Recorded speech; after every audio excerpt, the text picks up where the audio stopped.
My name is Steve Van Luven. I'm running for Senate here in the 40th Legislative District. I was born in Bellingham, about 10 miles across the bay. 1 week after birth, I came here to Samish Island in Skagit County. My family's been up in Whatcom County for 120 years and here in Skagit County for 80 years. I previously served 17 and a half years in the Washington State Legislature down in King County. I also served for 7 years as chairman of the House Trade and Economic Development Committee. I left the legislature in 2003 and I escaped from King County and came back here to Samish Island in my family roots. Many candidates during the campaign talk about economic development and its importance and what they will do. I've actually created, written, and sponsored some of the biggest economic development legislation in our state, benefiting the business, tourism, and manufacturing communities. And I've actually created thousands of jobs in our state. Some of these jobs were right here in Skagit County and up in Whatcom County. Businesses are still using my legislation to grow their businesses and the economy.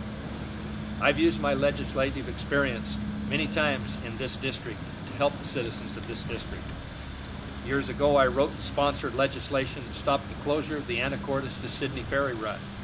Last year, down the beach here, Blau Oyster, many of you have had their oysters from Samish Bay and Chuckanut Bay here. They had a problem with an invasive species called the bamboo worm.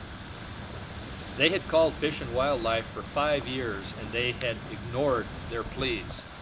And I made one phone call after hearing from Blau Oyster, and 1 week later, Fish and Wildlife was walking on the tide flats out here on Samish Bay and inspecting the problem.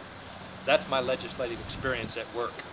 Last February, local citizens called me for help with Chuckanut Mountain Park District, and that's Chuckanut Mountain right over there.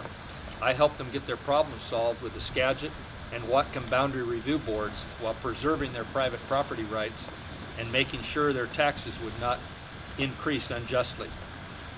Recently, here in Skagit County, I opposed the Puget Sound Energy sale and merger and worked with dozens of local citizens to keep our electric and water monopolies out of the control of foreign conglomerates. These are challenging times. I want to share my experience of 30 years as a state legislator, my 30 years as a business owner in import and export, and my 17 plus years as a legislator to make this district an even better place for people to live, to get an education, to find good jobs, to own their own business, and to be a profitable farmer. I am against the state income tax, and I always have been. My opponent is quoted in the Cascadia Weekly on August 9th as saying that, yes, he supports the state income tax. In the August 3rd Bellingham Herald editorial, my opponent, Kevin Ranker, says that he would be happy to raise taxes to balance the state budget. My opponent has been for new taxes for the past 6 months of this campaign. A few weeks ago, he said he's now against the state income tax at this time. At this time, ends on election day. I am honest, my resume is truthful and accurate, and I'm an experienced legislator. Someone last week asked me that when I go to Olympia as a new senator, will I be a freshman senator? My response was yes, I will be a freshman senator, but the difference is that I will have seniority status. And that's because most of the senators in Olympia have less time in the legislature than I actually do. I will use my seniority status to hit the road running for you and all of the people of this legislative district. Thank you, and I ask for your vote. Steve Van Luven.